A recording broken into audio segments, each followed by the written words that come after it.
sengwe. Puso e tsweletsi ka go tsaya megopolo mo setšhabeng ka lenaneo la ditogamano tsa ditlhabololo la NCC12. Go tsa metshameko Lazarus 2 go tswa kwa Kenya a gapa tlotla ya lebelo la monongwaga la Daiko Gaborone Marathon.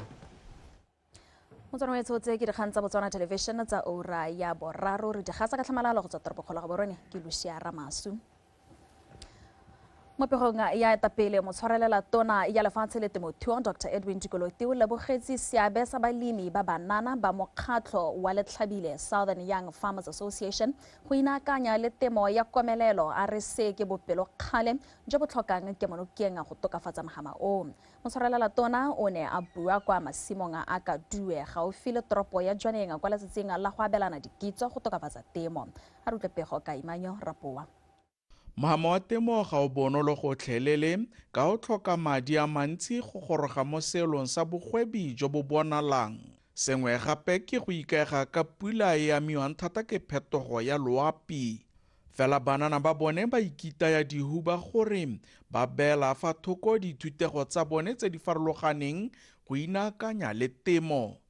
I'm deeply inspired by the determination of our young people. Ke itumelela thata maikaelelo a banana ba letlhabile go itlhophela mahama wa temo se le thotloetso ya ga tautona. Maiteko a bone a tsepame gore lentswa ise go le sentle fela e botlhokwa mo itsholelong ya lefatshe leno.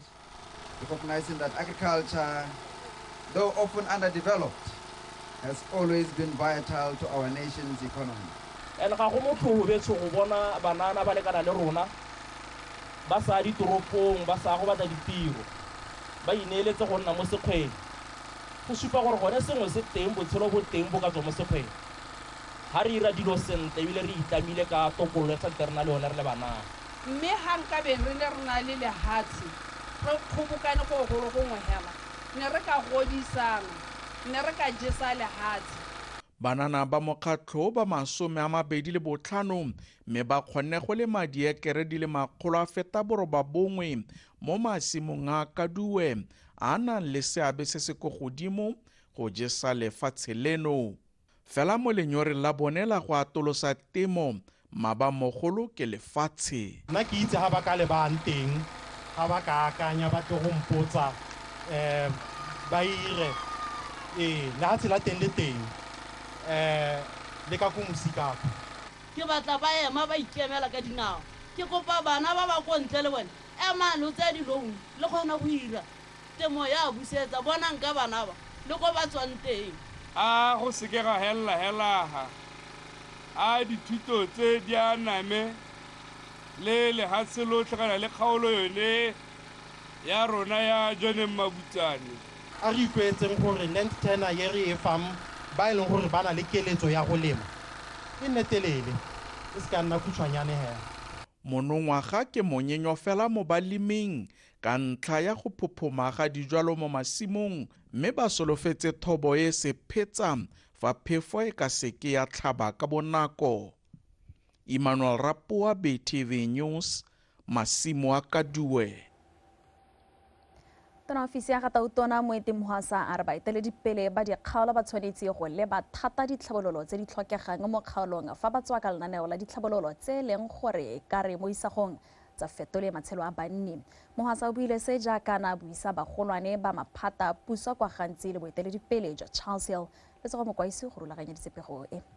Tona Mohasa a re le fa ene a re ba tsa puso ba fitlhela gona lenaneo le ne le dirilwe ke phathi ene ntse e busa ba bona go tshwanna gore lenaneo le seka sekwe le bo le hetolwe ga go tlhokagalang teng ka ba dumela fa mananeo mangwe a beile lefatshe leno ha le leng teng mo sebakeng seno mme gape go na le mananeo a na le seabe se segolo gore lefatshe leno le bo le isi le itlhotlhe re khumane go gotlhelele segolo bogolo mo matshelong a batho.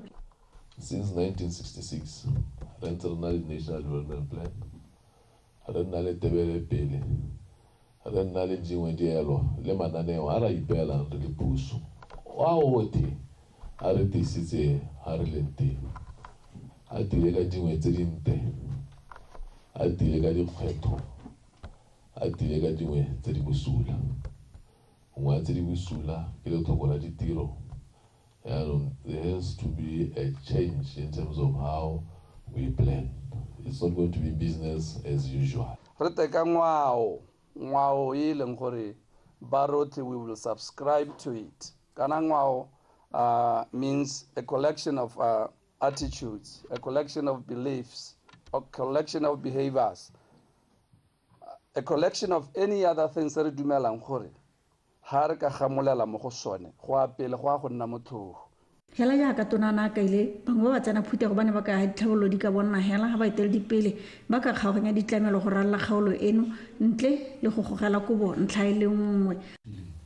So nna ne ke kopela gore ya ka no suggest a re boela re go di districting tsa rona re go dira di submission re be di present gongwe re kope one-on-one courtesy calls re le di council re submitted tsa rona ra tshwaragana ya ka ne ke tlo bua ra nna motho mongwe hela tshwetso e pere tsayang ya nna tshwetso e le gore e ka berekela batho ba lehatshe le lotlhe le re le eteletseng pele go ka nna molemo mo ngwane kana sengwe se leng gore se botlhokwa thata mo tsamaisong ya puso ke go tsamaisa le bodiredi jo e leng gore go bo dumalana le wena ba na le kutišišo mo go se weletsang go se dira mme yone kutišišo re ka dira jang gore gongwe re tere baakanye go dilo di le mmalwa tse re ka di dirang tona dingwe tsa tsone ke go thodumela mo bodireding jo gongwe sa leng bo direla mo dikgaolong tse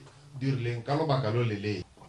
You can imagine jaanong gongwe gantsi district gongwe ba tla go tsena in that line ya go strike gongwe ke ga se ka ya gore how will this going to affect kana gore gore ra hela share a white elephant our facilities are dirisiwa but instead let's equip what is there.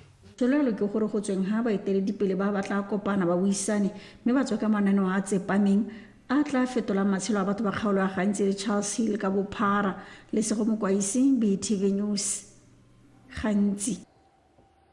Bagolwane ba lephata la diphologolo ko Chobe ba re dinare tse pedi tse dintseng di tsentse le suka ko motseng wa KwaZulu di bonwe di bolailwe go ya ka mogolwane mo lephateng leo ga ne nkganetsang dinare tseo di bolailwe bosigo jwa matlhatso morago ga beke lephata leo le ntse le mo patlong ya tsone a rutle dintlha ka ke a leboga yole. Letsholo la go senka dinare tse dintseng di thokisa banni ba KwaZulu boroko le letse le ategile jaaka dinare tse pedi di ne tsa hulwa tsa botsa bolawa mo letsatsing la Maabane. Mo letsatsing la Maabane ke ka supegela gore two were eliminated mo lehelo lonele mme di ne di eliminatilwe jalo ka lebaka la gore ne di le mo in the premises ya monga lapa lone leo, therefore they were posing threat mo botshelong ja ena monga ja ratakana le ba ba dikologileng go nna le ene e le mo nakong ya bosigo tota a tiragalo e diragala around 9. Lephata le tswelela le re mo malatsing a supa a hitileng ba amogetse dipego di le 4 tsa batho ba ba testweng ke dinare. So far go simola ka Saturday ra amogetse dipego di le 4 tse go supang gore dinare di pose a threat to matshelo a batho le gona Maabane ma phakela before this one no gona le neng e begilo ya motho neng le ena a lotswe ke nare me a kgona go halola go betse go ka dikgobalo tse di potana me re santse re a bona ba bongaka. Setšhaba se gakololwa go tswelela se le pudimatseba ka dinako tsotlhe go itshireletsa mo diphologolong tse di borai. A re tswele re tlhokomela re leng tlhokometse pele a rona a re avoideng go tsamaya mo sekgweng a re tsamaye mo ditseleng tse di bonagalang a re buisanye le ba lephata la diphologolo kana ba sepodisi ka nako tsotlhe ga le kgonne go bona kana go ipeletsa gore phologolo e borai ka tseleng tseng jalo. Letsholo la go senka dinare le simolotswa ka mathatso a beke e hitileng morago ga gore di bonwe mo lehelong la Flower Town mo KwaZulu. Ke a leboga eole BTV News KwaZulu. Mo parlamente wa Kgaolo Tati East Tlhabologo Furniture re re faleditse banni ba motse wa Senyawe gore o dira ka natla go netefatsa gore matshwenyego a kgaolo e a rediwa ebile o kopile banni go thusana le puso go tlhabolola matshelo a bone go tlhalositse se mo bokopanong jwa kgotla jo bone bo tshwaretswe ko motseng wa Senyawe ka la botlhano ke di bonye le kala ke kapego. fa rabaselelo sa banni ba motse wa Senyawe sa letlhoko la bonno jwa badiri ba puso Re Furniture o gwethile botsadi go rotloetsa bana ba bone go aga matlo ba bo ba hirisetsa puso e le tsela nngwe ya go itirela letseno la madi ga mmogo le go thusana le puso. Puso e sa re e tsere tshwetso gore a re kopeng bana ba rona le lona ba na le bokgoni re age mantu re rentisetse puso kana go mo ke it's a business opportunity agere gore yana bodiredi ga gona le thaelo ya bodiredi mo motseng ya bonno kana mantu mo motseng mme le agile mantu puso e be e kgona go hira mo go lona le lona le ka nna le letseno agere. Banni ba motse o ba kopile puso go ba tlhabololela sekolo sa tiro ya diatla sa CITF le go oketsa dithuto ka mo nakong eno ba kaya fa sena le thuto e le nngwe fela ya kago. Mme dikgosi tse re di kopang go na le mongame ke tse di akaretsang carpentry, electrical, plumbing, painting, tiling and estimating, tendering. Mo godimo ga mo banni ba motse o ba kopile mo palamente go isa kgang ya letlhoko la bomang ga bagodi le ba bangwe kwa parlamenteng go ba senkela tlharabololo. Immigration laws di silwe ke nako re na le botsadi yo le gore sa le botsene mo lehatseng le la Botswana ba taela ba kanyalo ba bangwe ba taela ka nne le gompieno yana ga bana le dipampiri ra go mekamekana le yone kganye ka July gore re bankanye melao gore batsadi ba rona bone ba ka kwana thata along the border ba kgone gore ba direle bo man le bana. Motse wa Senyawe o akgoletse dipalo tse di kwa tlase tsa borukhutlhi.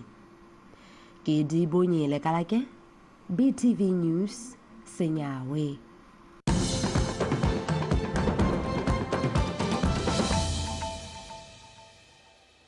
Faragatela pele ka dikgang tsa rona mo tshwarelela mothusa mokwaledi kwa lephateng la lefatshe le temothuo Dr. Gefense Motshegwa o gwetlhile maloko a makgotla a farologaneng a balemi barui go ikopanya gore ba tle ba amogane dikitso le go akola dithuso tsa puso ba lesopo sengwe o buile se kwa ditshupong tsa temothuo tsa lekgotla la matlapaneng tse di neng di tshwaretswe kwa Maboane. Lizzie Class o rulagantse pego e. Ditshupo tsa balemi barui ke tsa maikaelelo a tsone e leng go supa ka fa ba tsweletseng ka teng mo kgaolong le fa gone ba ntse ba tsweletse ka go dira botoka ba le mekgatlho e farologaneng kgotsa ka bongwe puso e ba rotloetsa go akanya go dira lekgotla le letona le le lengwe fa bothe ba ta kopanang teng go arogana maele le dikitso ka methale mešwa ya temothuo go direng jalo go tlhaloswa fa go ka ba bulela dikgoro mo mebarekeng e farologaneng go ka rekisa go go one. Ona kopa komiti nngwe hela ye metseng ya association ye le gore tare ga e bua e kopa thuso re pregnant re makgamokgamo le bo mogolo a rona ra go leka gore re nesose le one ke a ba tshepisa bo matapaneng we are now big next year we are going to be bigger and better. Really re tshwaraganye re di farmer re bigger farmer unions ke se re tshwanetse go sira ba gaetso a re batla go gola re tshwaraganye re le bantsi re nne lobbying power gape ga se kgang ya go lobbyela di-resources ke go lobbyela di-market. Mo go tse dingwe balemi barui ba ne ba gakolola go inaakanya le tiriso ya motlakase wa marang a letsatsi mo madirelong a bone go thusa go fokotsa tiriso ya motlakase wa kgothela loapi. A ra ikela go diragatsa temothuo hela ka segologolo sele re eletsa go itepatlaganya le diphetogo tsa segompieno technology maranyana re eletsa go itepatlaganya le tsone tse e leng gore ra itse gore ka bo tsone di kgona go tokagatsa thobo di kgona go ntsha maduo. Go sa le foo makgotla a balemi barui a rotloediwa go tswelela ba tshegetsa ditiro tsa mothale o ka maiteko a go thusa balemi barui go arogana dikitso tse ka tsone ba ka di dirisang go thabolola mahamo a temothuo mono gae. Lizzie Class, BTV News, Thapi Farms, Maboane. Bangwaketsi ba rotloeditswe go somarela mafelo a ditso ga mmogo le ngwao ya bone ka go tsenya mafelo ga mmogo le masalela a didirisiwa tsa ditso mo tirisong go itsa gore di nyelele. Tona lephata la dikgalo le tsa ngwao Dr. Ketlhalefile Motshekgwa yo o neng a bula semmuso moletlo wa go ipelela letlhafula ko Kanye o gateletse fa go somarela ngwao go thusa banana go nna le se ba ka ikayang ka sone mo isagong. A re utlwe ke Segofetsi Makwinja. Tona Motshekgwa a re setšhaba se tshwanetse sa tlotla sa ba sa rotloetsa meletlo ya go ipelela sepe fela se sa amanang le ngwao ya Setswana. O kopile batsadi go rotloetsa banana go tswalela ba digwaga kwa pele mo ditirong di tshwana le ka jaana go ka ba thusa go lemoga boleng jwa ditso, go ka ba etela diphatla tsa mebereko ga mmogo le go nonosa dikgwebo segolobogolo tse di ikaegileng ka temothuo. Re laetse gore merahi le metse yotlhe jaanong ba tseye ka thwagalo dikgang tsa ngwao, mme mekete e leng gore ba na le go ikaelela go e dira ba e romele ko lephateng lone la Local Government and Traditional Affairs gore jaanong re nne le thulaganyo ya gore re na le mekete ya ngwao e le kae ra go ithusa kana re ema nokeng ka tsela e ntseng jang, ka gore maikelo magolo ke go tsosolosa le go rotloetsa yone ngwao gore ya name re irute ba ba ntseng ba hathoga re le Batswana re ikitse gore re tswa ko kae re bomang. Ditso tse go tlhalosiwa fa di ka thusa setšhaba go nna le seriti le go thusa go busetsa bana mo tseleng ka go bantsha mo mebileng le mo mahelong a bayang matshelo a bone mo kotsing. Ke tsamaile thata mo motseng wa me ke bona matlotlo, ke bona ditsatlholego, ke bona ngwao ya mogae, mme gompieno ke ne ka tsena ga dihalaneng tse tsa gaetshotse ka di tlhala di le mo seemong se e leng gore se ne sa nkutlwisa botlhoko tota, mme le lehelo le e leng gore le tshwere polelo e tileng ya morahe wa Bangwaketsi, e tshwere ngwao ya morahe wa Bangwaketsi, mme ke ne ka tswa ka mogopolo wa gore ke re letlhafula de emang ka dinao lo boneng bana ba gompieno ra ba thaba jaaka bokwa re tsenyeditse 1.4 jana re tshogile ba tla re kgamana dile di ba jaanong nonolo lo boeleng ko gore bana ba emerakeng ba rutwe ngwao ya rona ya Sengwaketse gore ngwana o na nna ko marakeng a dira tiro ya Setswana a disa. Ofisi ya mopalamente e itlama gore ke yone tla le go kaganyang le khuduthamaga le goromente gore dio tsa rona e nne re lelegela re seka ra nna le dikgopi mo go se re se dirang. Go atle go buiwe gote ha le ngata ha le tshwaragane molaetsa le nna le boleng le nna boketenyana gore le kgone se le se ipeileng pele. Tona o kopile Bangwaketsi go tsweledisa ba ba godisa moletlo o wa letlhafula gore ne tiro ya ngwaga le ngwaga ka jaana ditiro di tshwana le tse di rotloetsa mowa wa kutlwano, kagiso, tlotlo le kemonokeng ya setšhaba. Ke Segofetsi Makwinja, BTV News, Kanye.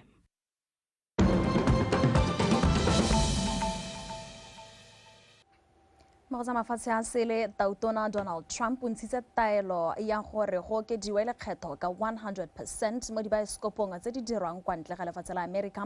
A tlhalosa gore mogama wa dibaesekopo wa America o ka tloga wa nyelela ka ntlha ya maiteko a mafatshe a sele go ngoka batlhami ba dibaesekopo ba America. Trump o laitse lephata la dikgwebo gore le duedise dibaesekopo tsotlhe tse di dirwang kwa mafatsheng a sele tse ba di rekisetswang.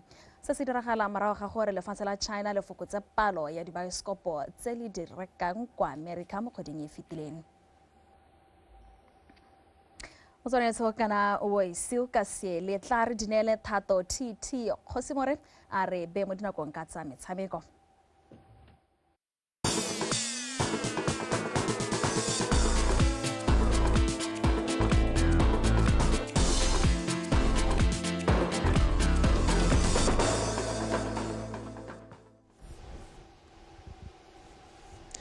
ke go utlwa sentle Lucia Ramaso in context ya tswelela ka dikgang tsa metshameko tse di tlang ka go wena ka thato go se more motho madume a re bepego e di gogang kwa pele mo motshamekong wa ligi ya FNB Premiership o neng o le mašetla thata ditlhopha tsa BDF 11 le Morupule Wanderers di ngangane ka maleka a dino tse pedi setlhopha kwa lebaleng la Gaborone United Maabane Roni Kwarare le Oratile Taunyane ba noseditse setlhopha sa BDF 11 fa Tsholofelo Spixen le Bonantheso ba ne ba rabela Morupule Wanderers mo motshamekong o mongwe wa ligi eo o neng o tshamekelwa kwa Lobatse Sport Complex setlhopha sa Swa Flamingos se fentse sa security systems ka dino tse pedi go lefela a re lebe matlhasedi a motshameko wa BDF 11 le Morupule Wanderers en Insigne wa go romela kgwele Banele brilliant header likewise a brilliant start for BDF 11 gale ba ba tlogela tshalo Tsholofelo Spixman o romela kgwele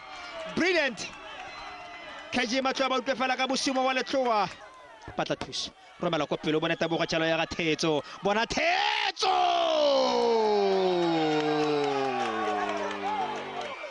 za seo ba ntsha jalo Taunyane aba mo gagola. I'm not happy. I'm honestly not happy. We had the game mo matsogong a rona first half, the whole first half. And then we decided to be casual on the second 15 minutes at the second half. We could see gore never struggler gare hudugela on their half. But we decided to now start playing again. Berenale those casual useless passes. It's very diagonal and di re bola ka gore di khatwa gono the second goal. E khatule gono. But anyway, Hasor you crucify them. I think these are players they got carried away and a good performance from the boys, especially after going behind early. They scored early from the set piece, which was a disappointment. Looking at the fact that we have been given it a lot of time training this during the course of the week, and then the first corner kick we continued from it was disappointing. But at halftime we gave it they were rather challenging at halftime. We were to wake them up. Of course, before I go to that moment of brilliance there from Tsholofelo Spixen there, a free kick, beautiful one from training there, and then at the recess there. We had to give them a challenge, like I said before. We had to talk to them and wake them up, and I'm happy they came back, changed the side completely. We changed completely. Lazarus To kene mampudi wa khaisanyo ya lebelo la Daiko Gaborone le ne le tshwaretswe mo Gaborone mosong wa matsatsi la Maabane. Tom o editse lebelo lo mo nakong ya diura tse pedi le metsotso e le 15 go ikgapela 25,000 pula Khomtso Sefako o na le ko To ga mmogo le motabogi wa monogae go dira one Nthompe ba ne ba ithaola mo segopelobelo le sena go simolola ba lepale mo dikilometareng tsa Nthetsa 21 fela mo fenyo yo wa kgaisano ka Zungula Bridge Marathon ya monongwaga o na supa fa nyorotse phenyo ya kgaisano e nngwe gape a tlogela Nthompe ko morago go fita a fetsa a le nosi mo dioreng tse pedi le metsotso e le 15 go ikgapela 25,000 pula. Mema bobedi a gapilwe ke go dira one Nthompe mo nakong ya diura tse pedi le metsotso e le 11 fa Thataone ke la pele a feditse mo maemong a boraro ka nako ya diura tse pedi le metsotso e le 27. The race was good. It was a nice course, but I thank God. E ne lobelo le kgatisang ebile ke tabogile jaaka ke ne ke bata seemo sa bosa le sone se ne se leta gore re ka taboga ke itumeletse nako e ke kgonne go e dira ka gore ya ga e sa ke dirileng mo lebelo la bofelo ke le taboga. Everything was good. I'm very happy for the time today because in Kasangula I won by 2:17, but today is 2:15, so I'm very happy. The race was good. Started very well. Ke simolotse ka lebelo le go godimo ka gore ke ne ke batla go bona gore ke ta fella fa kae segolo jang ka ke ne ke na le lobaka ke sa taboge ntateng ya kgobalo. I just wanted to test my body how far it can go. Lebelo le se a methata cause ne ke setse ke ipakantse tota ne ke irile speed gape ke ithutse ka gore ke le ka tsale batho ba 21 gore ke kgone gore ke phike. Letlhakore la bomme le fentswe ke Rolex Jele Mokhogo a latelwa ke Rosina Kibueno mo go a bobedi fa boikhutso ba ka a feditse mo go a boraro. The race was good, but it's go ne go le tsididi mme fela ke itumeletse gore ke kgonne go lefetsa ntse go ne go na le dikgwetho. for today because I am the winner. It was very tough because if you are running with the... Fa le taboga le kopakopane ga o itse gore ko fe o tabogang kgatlhanong le ene mme fela lobelo le ne le siame le seemo sa bosa se ne se leta. The weather was very nice. We liked it. We hope for the best even next year. Jisaja Matthews ke mofenyi wa 21 kilometers wa borre fa maitumelo motswa kgosi ene a fentse lobelo le mo letlhakore la bomme. Lebelo le lengwe la 10 kilometers le gapilwe ke Sylvester Koko ka go borre fa go fone bathoeng a dule ka tseditsedidi mo letlhakore la bomme. Kgomotso Sefako, PTV Sport, Gaborone.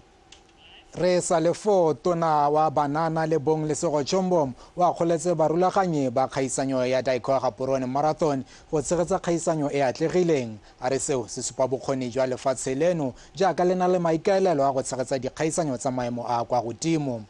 Kgaisanyo eo ya Daiko ke nngwe ya tse ditona tsa mabelo a malaele mono gae ebile e godile fela thata. Kgaisanyo ya gompieno e neng le ya bo 12 e ne ngwe ke le batabogi ba feta dikete di le 11. Now Botswana has earned its name on the global athletics stage, and we're proud, very excited that next year in May 2026 we will host the World Athletics Relays here in Gaborone, and this is a landmark market for our sporting history, and events like the Dakar Marathon. Botswana se tsa itiretse leina lefatshe ka bophara mo mererong ya mabelo. Re ipela ka seo jaaka ta re ngwaga o tama re bo re tshegetse dikgaisano tsa di-World Relay. Dikgaisano di tshwana le tsa Daiko di thusa go rekisa lefatshe la rona.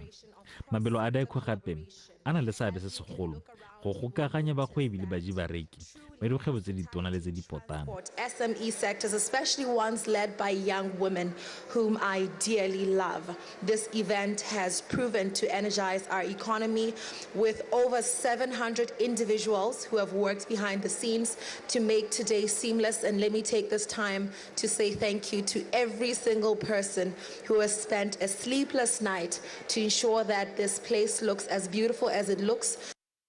Pego eo e re tlisa jalo kwa bokhutlong jwa dikgang tsa metshameko tsa In Context e le tsa nako ya boraro a re bo re kopana gape ka nako ya bone fa ke tla ka tse dingwe gape tsa metshameko. Lucia Ramos o eme sentle go tswelela la In Context ikanye rona.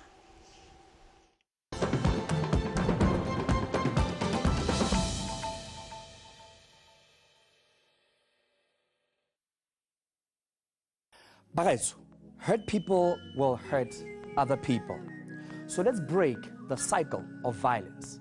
Seek help, even if you were abused many years ago. Do not wait for a volcanic eruption of your emotions.